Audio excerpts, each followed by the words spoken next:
The bloody handprint on the inside of the closet door wasn't what terrified me most.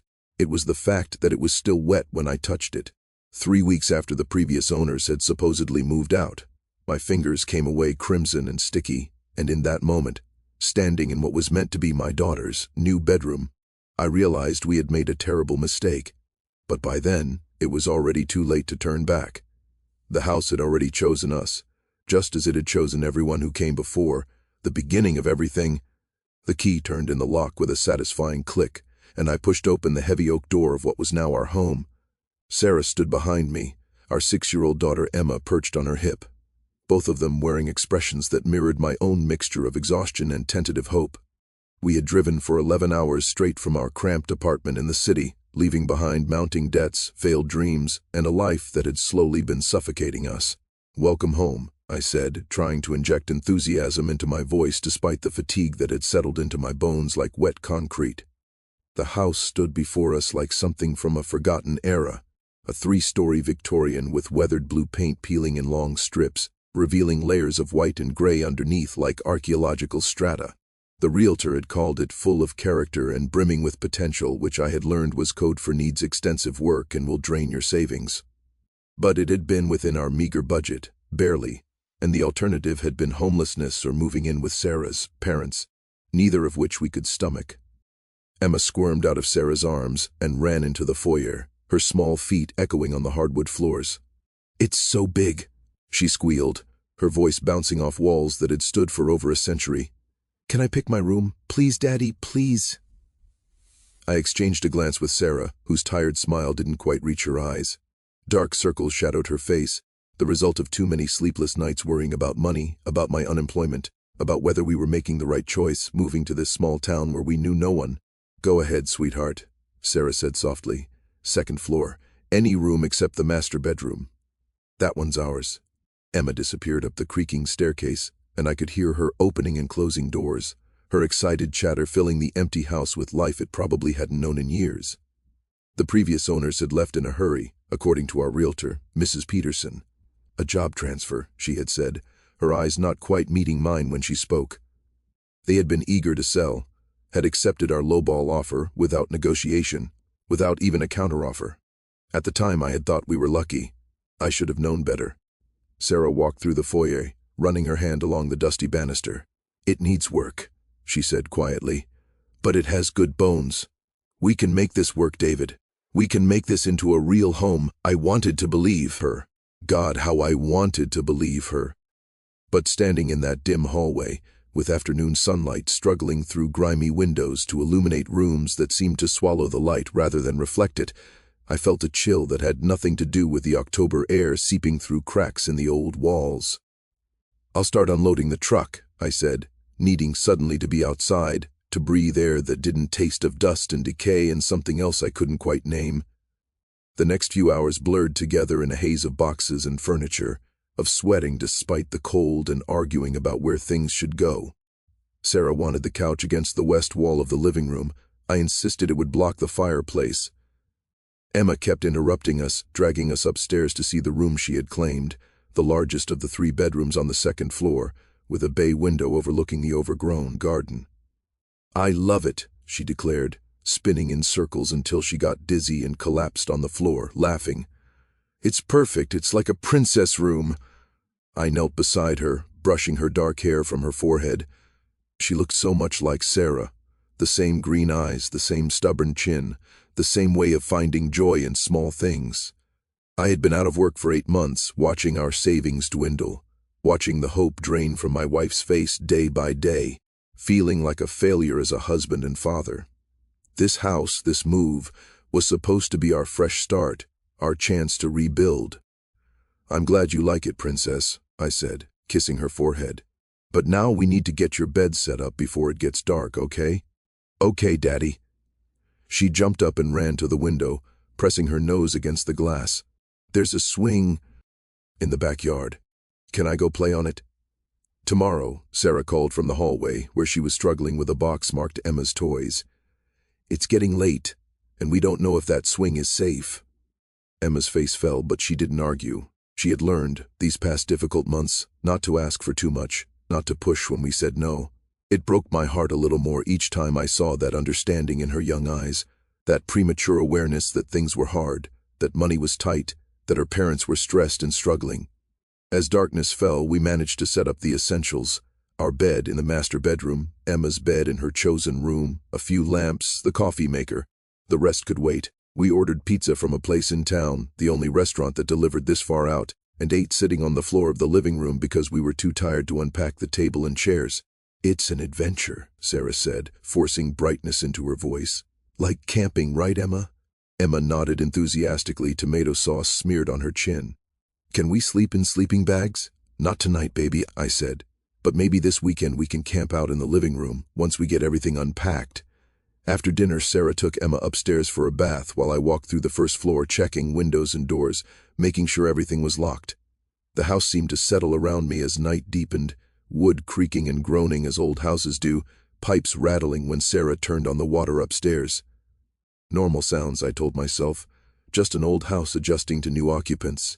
But there was something else underneath the normal settling sounds, a whisper of movement, barely perceptible, like someone shifting position in a distant room. I stood still in the kitchen, listening, my heart rate picking up despite my attempts to rationalize what I was hearing. Nothing, just the wind outside, rattling the loose window frames. I finished my circuit and headed upstairs, where Sarah was reading Emma a bedtime story in her new room. They looked peaceful in the warm glow of the bedside lamp, Sarah's voice soft and soothing, Emma's eyes already drooping with sleep. I leaned against the doorframe, watching them, feeling a surge of love so intense it was almost painful. This was why we had done this, for her, for moments like this, for the chance to give our daughter a childhood that wasn't defined by thin apartment walls and sirens in the night and the constant stress of urban poverty. "Good night, sweetheart," Sarah whispered, kissing Emma's forehead. "Sweet dreams in your new room." "Night, Mommy. Night, Daddy." Emma's voice was already thick with sleep. "I love my new house." We tiptoed out, leaving the door cracked open and the hallway light on as Emma preferred. In our own bedroom, we collapsed onto the bare mattress, too exhausted even to make the bed properly.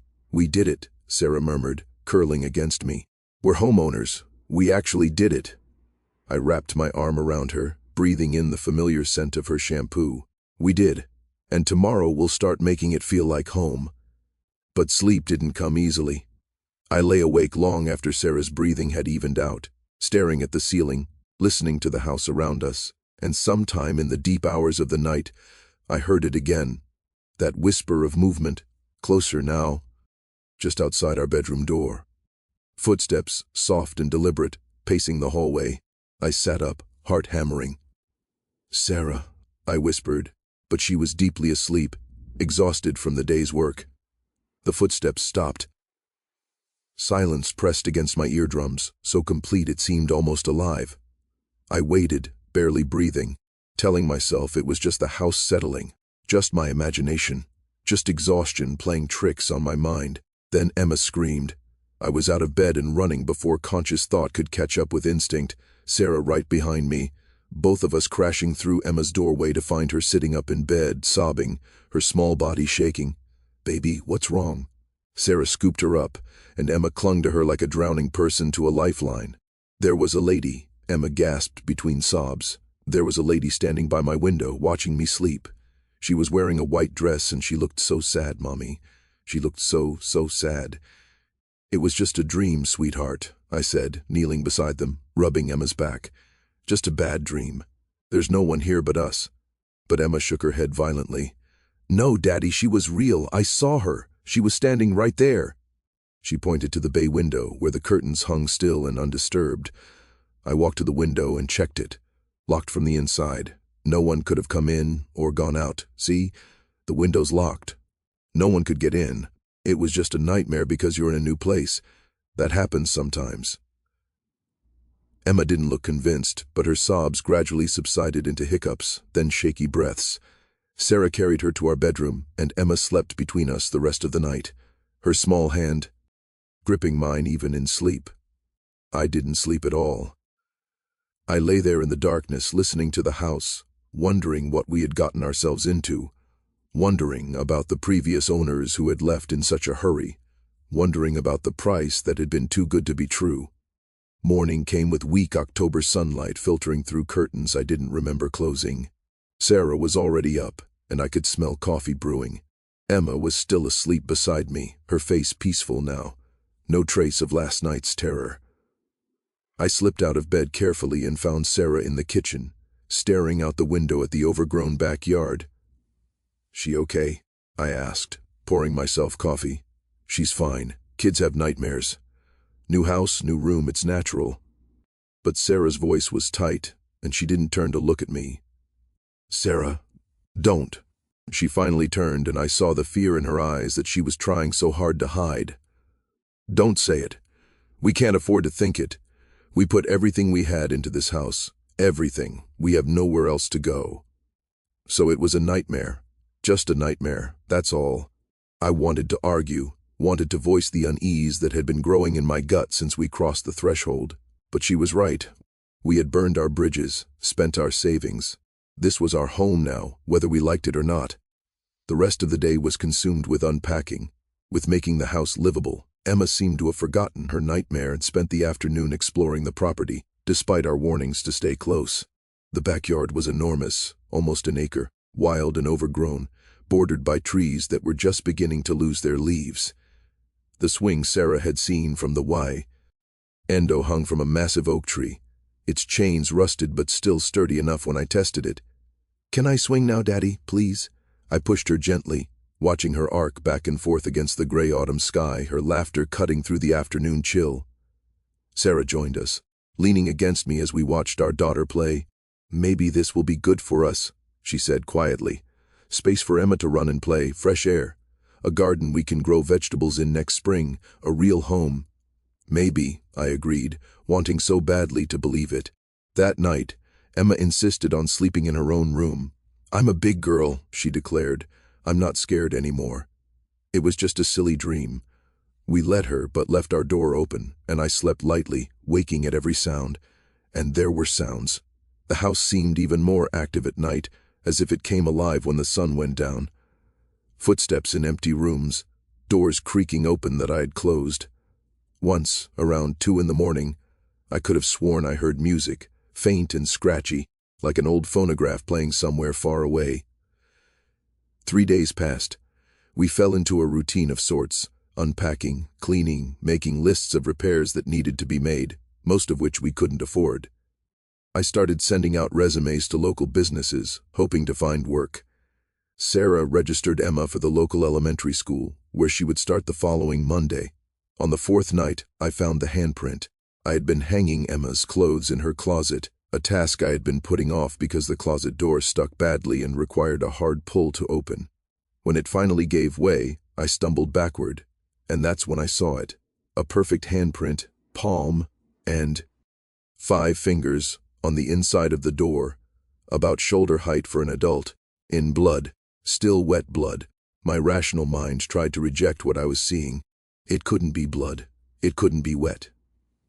The previous owners had moved out nearly a month ago, according to the closing documents, but when I reached out, compelled by some morbid need to confirm, my fingers came away sticky and red. I stood there staring at my crimson fingertips, my mind racing through impossible explanations. Red paint. Had to be red paint. Some kind of prank. But it didn't smell like paint. It smelled like copper, like pennies, like blood. "David, did you find Emma's winter coat?" Sarah's voice floated up from downstairs, distant and normal, from a world that suddenly seemed very far away. I wiped my hand on my jeans, smearing the red across the denim. "Yeah," I called back, my voice surprisingly steady. "Found it." I closed the closet door and stood there, breathing hard, trying to decide what to do. Tell Sarah? She was already on edge, already barely holding it together. Show her this, and she might break completely, or demand we leave and go where. We had no money left, no options. I made a decision that I would come to regret. I said nothing. I took a wet cloth from Emma's bathroom and wiped the handprint away, watching the red smear and fade and finally disappear. Just a stain on old wood. Nothing more. I threw the cloth in the trash, buried it under other garbage, and finished hanging Emma's clothes. That night, I barely slept. Every time I closed my eyes, I saw that handprint, still wet after all those weeks. In the morning, I went back to check the closet door, half convinced I'd imagined the whole thing. The handprint was back, exactly where it had been. Still wet. This time I didn't wipe it away. This time I took a picture with my phone, my hands shaking so badly I had to take 3 shots before I got one that wasn't blurred. Then I went downstairs, where Sarah was making breakfast and Emma was watching cartoons on her tablet, and I poured myself coffee and tried to pretend everything was normal. I needed answers, and that meant I needed to find out what had really happened in this house, why the previous owners had really left in such a hurry, and who, or what, had left that handprint for us to find. But I had no idea that seeking those answers would lead us down a path from which there would be no easy return, into a darkness that had been waiting patiently in this house for over 100 years, waiting for the right family to come along, waiting for us, the truth beneath.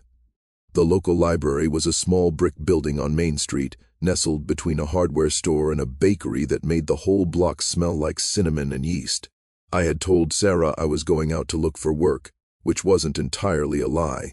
I had dropped off applications at 3 businesses before ending up here, clutching my phone with its incriminating photograph, looking for answers I wasn't sure I wanted to find. The librarian was a woman in her 60s, with silver hair pulled back in a tight bun, and reading glasses hanging from a chain around her neck.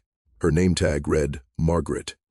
She looked up from her computer as I approached the desk, her expression shifting from polite welcome to something harder to read when I explained what I was looking for. "You boo."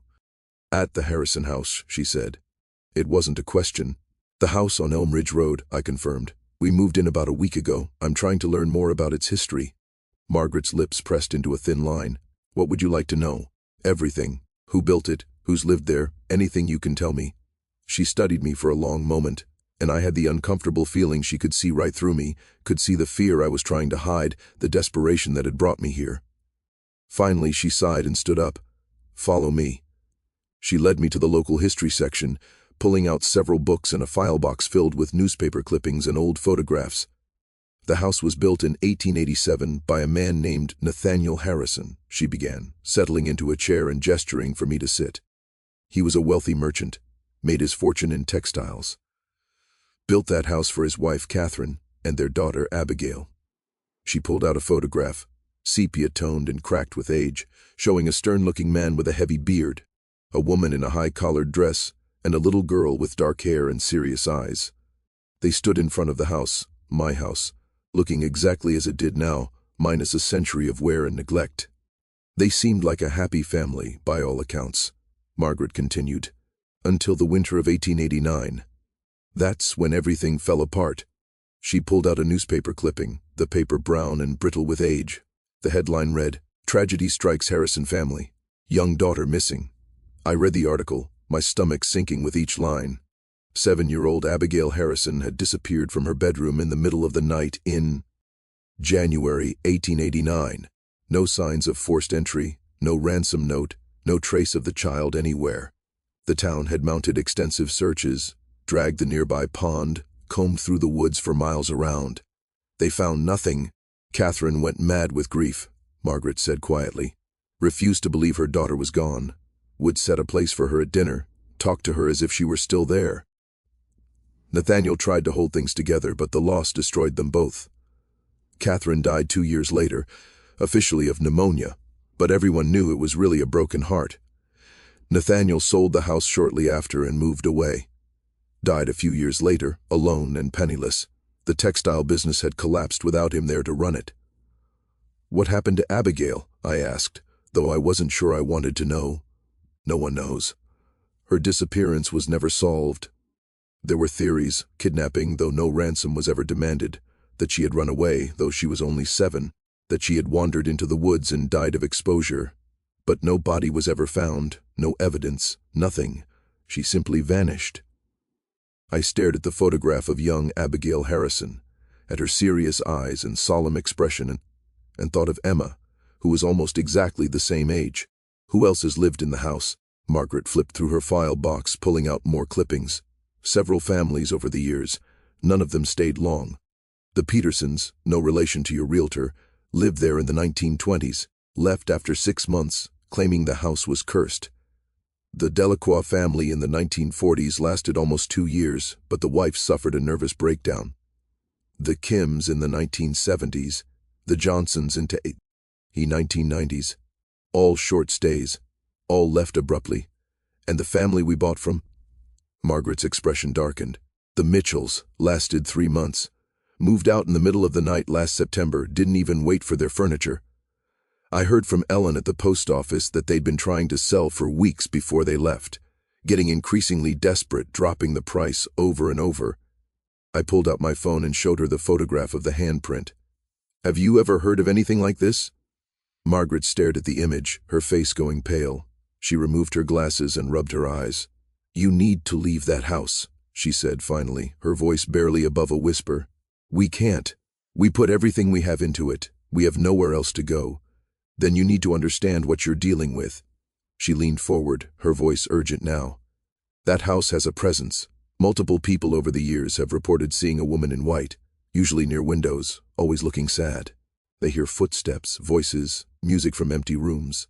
Children report seeing a little girl who tries to play with them, and there's anger there too. Objects thrown, doors slamming, people being touched by invisible hands. You're saying the house is haunted. I heard the skepticism in my own voice, the desperate need not to believe. I'm saying that house has history, trauma, loss, and those things have a way of lingering. She tapped the photograph on my phone. When did you take this? This morning. But I first saw the handprint 2 days ago. I wiped it away, and it came back. Margaret closed her eyes. I've heard stories of handprints before. From the Mitchells. Their teenage son, Jake. He's in my grandson's class. He told stories after they moved out, about finding bloody handprints on mirrors, on walls, inside closets. Always in the children's rooms, always fresh. Whose handprints are they? If I had to guess. Catherine Harrison's, looking for her daughter. Still looking after all these years. Margaret gathered up the photographs and clippings, putting them back in the box. I can make you copies of all of this if you want. But my advice, sell the house, take the loss. It's not worth what it will cost you to stay. I spent another hour at the library, reading through every scrap of information about the house, taking pictures of documents, recording names and dates. The pattern was clear and undeniable. No one stayed in that house long. Everyone who lived there reported disturbances, escalating over time, and in every case involving children, the activity intensified. When I finally left, the sun was setting, painting Main Street in shades of orange and gold. I sat in my car staring at nothing, trying to figure out what to do with this information. Tell Sarah? She would want to leave immediately, and we couldn't afford to. Keep it to myself. But what if Emma was in danger? My phone rang, making me jump. Sarah's name appeared on the screen. Hey, I answered, trying to sound normal. Where are you? Her voice was tight with stress. You've been gone for hours. Sorry, I lost track of time. Dropped off some applications, then stopped at the library to check out their job board. I'm heading home now. David, something happened. Emma was playing in her room and she says she saw that woman again. The one from her nightmare. She's really upset, and I don't know what to tell her. I'll be there in 10 minutes. Just keep her downstairs, okay? Away from her room. I drove home faster than I should have, my mind racing. When I pulled into the driveway, Sarah was standing at the front door, Emma clutched in her arms. Even from a distance, I could see Emma had been crying. Daddy! She reached for me as soon as I got out of the car, and I took her, feeling her small body trembling against mine. It's okay, princess. I'm here. Tell me what happened. The lady came back. Emma sobbed into my shoulder. I was playing with my dolls and she was just standing there, by the closet. She looked at me and she was crying, Daddy. She was so sad, and she kept looking at my closet and crying. Sarah and I exchanged looks over Emma's head. The closet, where I kept finding the handprint. Let's go inside, I said quietly. We spent the evening in the living room, with every light on, the TV playing Emma's favorite movies. Sarah and I didn't talk about what was happening. We couldn't, not with Emma right there, but the tension between us was thick enough to choke on. Emma finally fell asleep around 9, curled up on the couch between us, and Sarah carried her upstairs to bed. I heard her checking all the windows, making sure they were locked, before she came back down. "Tell me we're not crazy," she said, collapsing beside me. "Tell me there's a rational explanation for all of this." I wanted to. God, I wanted to lie to her, to tell her everything was fine, that it was just Emma's imagination and old house sounds and coincidence, but I couldn't, not anymore. So I told her everything, about the ND print that kept coming back, about my visit to the library, about the house's history, the disappeared child, the grieving mother, all the families who had fled before us. Sarah listened in silence, her face growing paler with each detail. When I finished, she sat there for a long moment, staring at her hands. "We can't afford to leave," she finally said. "I know, but we can't stay here. Not if Emma's in danger. I don't think she's in danger. Not directly." I pulled out my phone and showed her the photograph of the handprint. "I think something here is looking for something. For someone. That little girl, Abigail Harrison. And I think it's getting more active because we have a daughter about the same age. So what do we do?" "I don't know. But I think we need to understand what really happened here. Not just what the newspaper said, but the truth. There has to be more to the story." Sarah was quiet for a moment, then said, "The attic. We haven't been up there yet. The realtor said the previous owners left some things behind. Maybe there's something that could help us understand." The attic access was a pull-down ladder in the hallway ceiling outside the master bedroom. I had noticed it when we moved in but hadn't bothered to investigate. We had enough to deal with unpacking our own things without worrying about other people's junk. Now, standing beneath it at nearly midnight, I wasn't sure I wanted to see what was up there. But Sarah was right. If there were answers to be found, that was the most likely place. I pulled the cord, and the ladder descended with a shriek of rusty hinges. A puff of dust and stale air wafted down, smelling of decay and time and secrets kept too long. I grabbed a flashlight and started climbing. The attic was exactly what you'd expect, low-ceilinged, cobwebbed, filled with the detritus of past lives, old furniture covered in sheets, boxes stacked haphazardly, trunks with rusted locks. My flashlight beam cut through the darkness, illuminating dust motes that swirled in its path like tiny galaxies, and there, in the far corner, I saw it. A wooden trunk, smaller than the others, covered not in dust but in scratches. Deep gouges in the wood, as if someone had tried desperately to claw it open.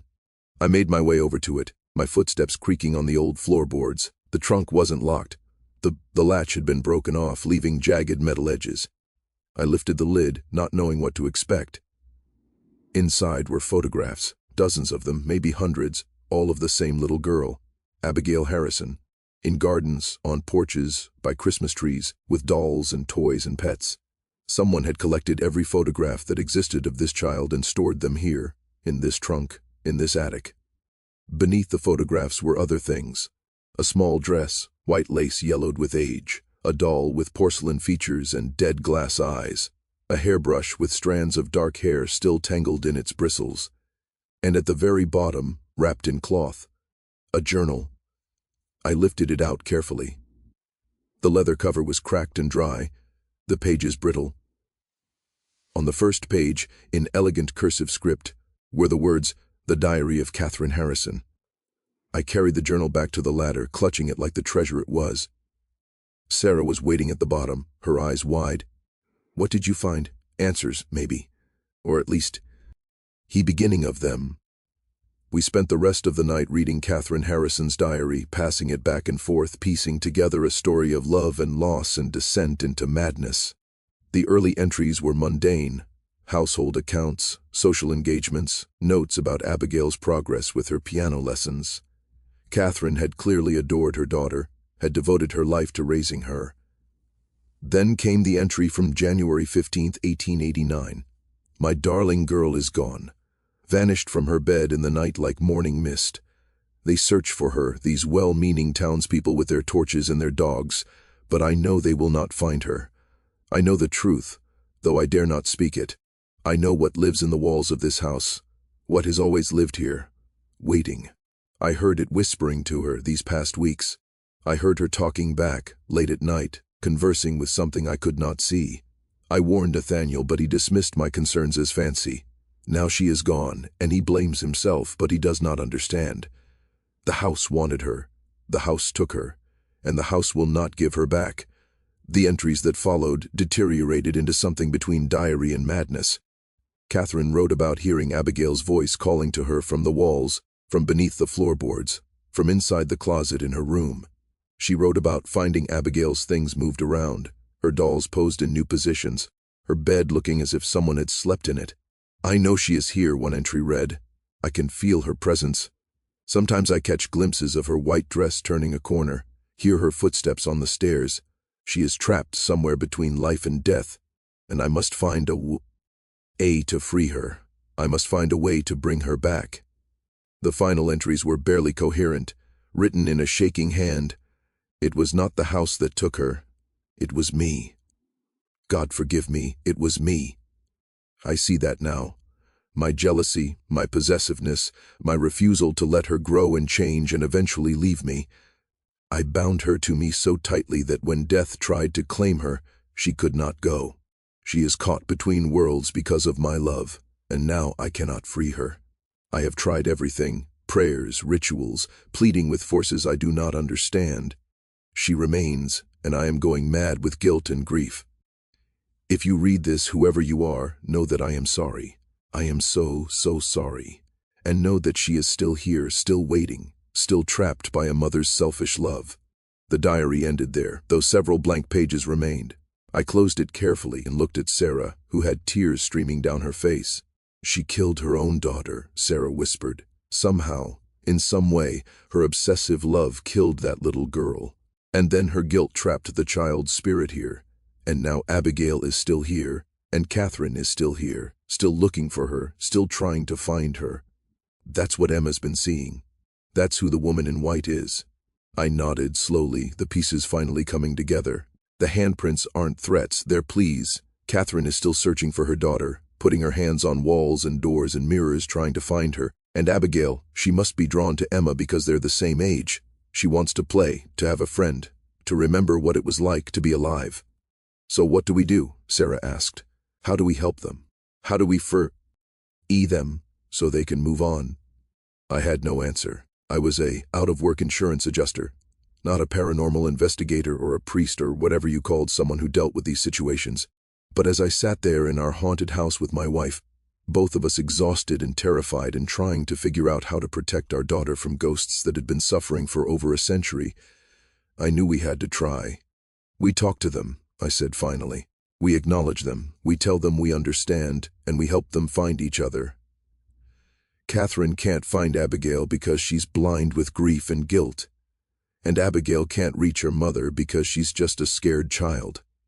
But maybe we can be the bridge between them." It sounded insane even as I said it, but what else could we do? The next evening, after putting Emma to bed in our room, we weren't letting her sleep alone anymore.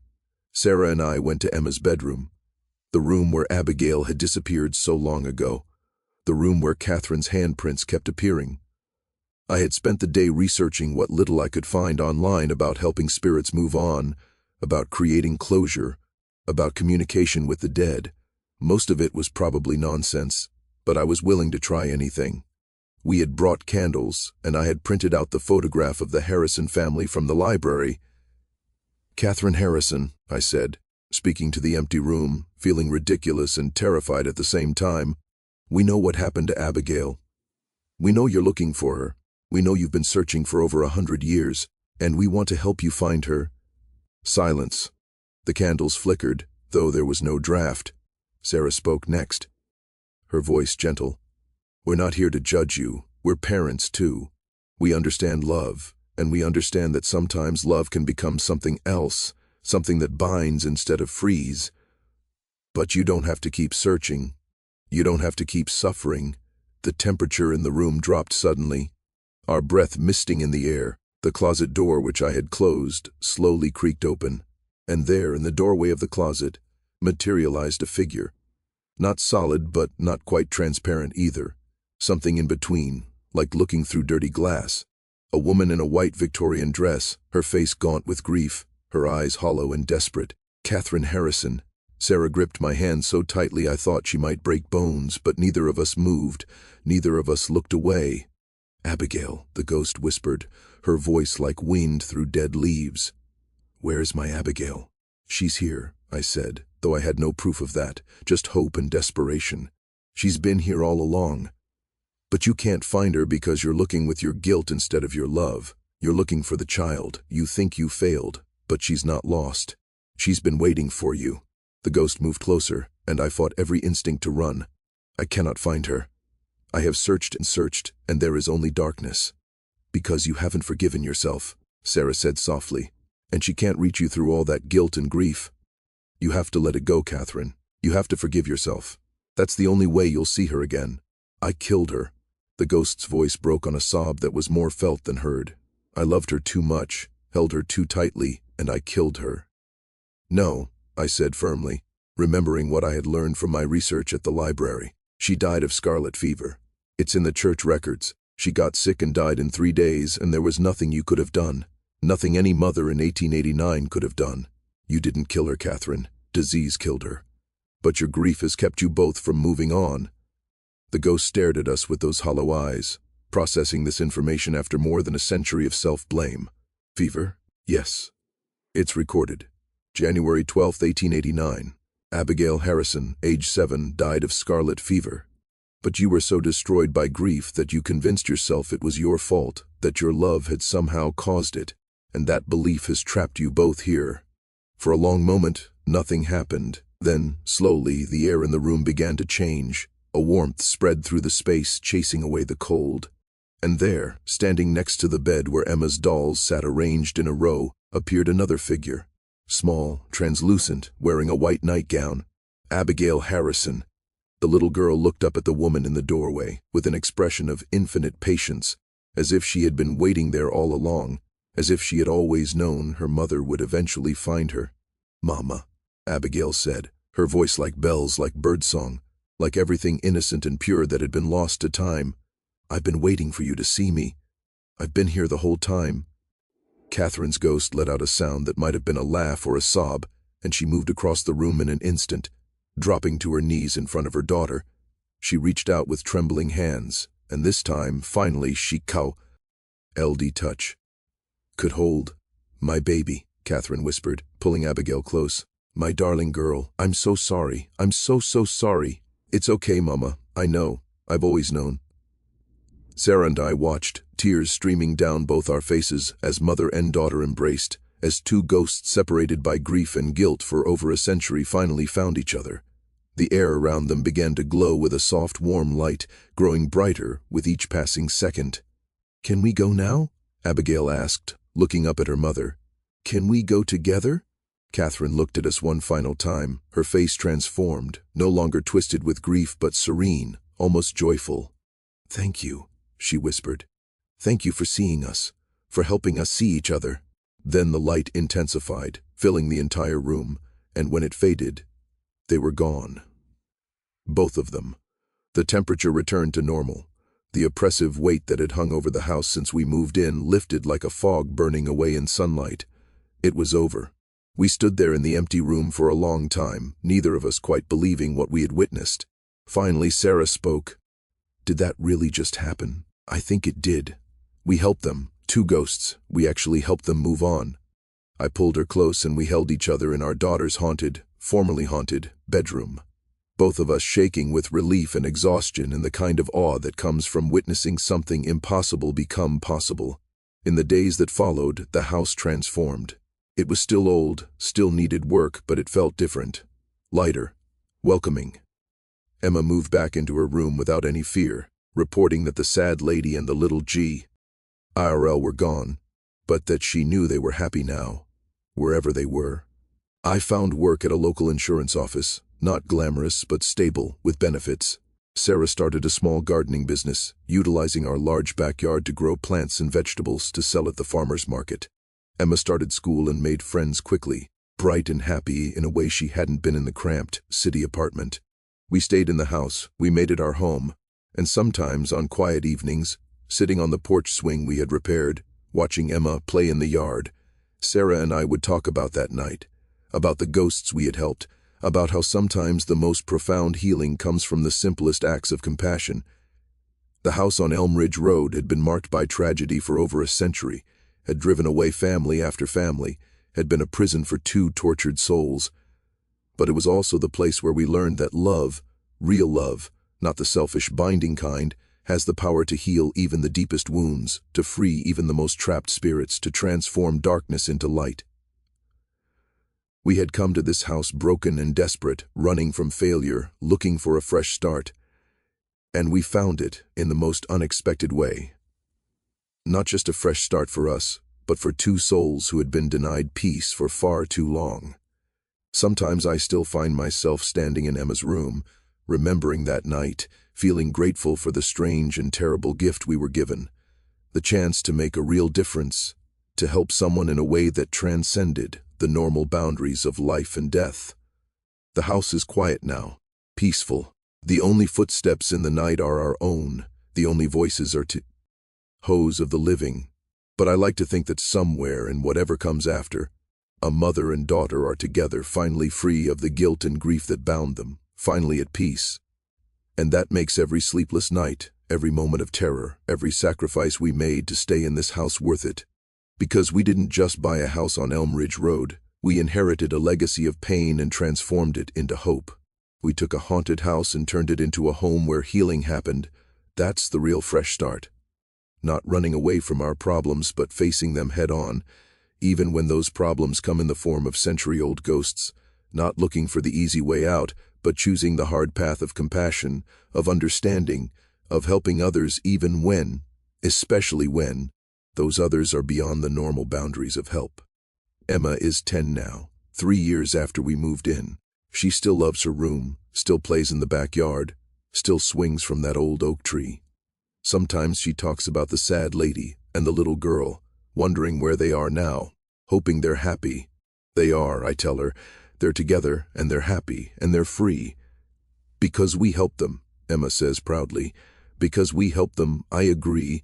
And I think about how we almost gave up, how we almost let fear and skepticism and the weight of impossibility crush us. But we didn't. We stayed. We listened. We cared. And in doing so, we found not just a home, but a purpose, a meaning deeper than we had ever imagined. The house on Elm Ridge Road stands now as it has for over a century. Blue paint peeling, floors creaking, full of character and history and the echoes of many lives. But the darkness is gone. The suffering is gone. Only the history remains and the memory of two souls who found their way home. And us. A family who learned that sometimes the things we run from are exactly the things we need to face. That sometimes the worst situations contain the seeds of the most profound growth. That sometimes in helping others heal, we heal ourselves. Someone had been living in the house before we moved in. Two someones, trapped in suffering and waiting for release. We gave them that release, and in return they gave us something precious. A home filled not with fear, but with the peace that comes from knowing we did something that mattered. Something that changed the world in a small but significant way. That's the story of our haunted house. Not a tale of terror, but a story of redemption, of healing, of love that transcends even death. And every time I walk through that creaking front door, I remember not the fear, but the wonder. The impossible made possible. The dead finding peace through the compassion of the living. We are home, all of us. Finally and completely home.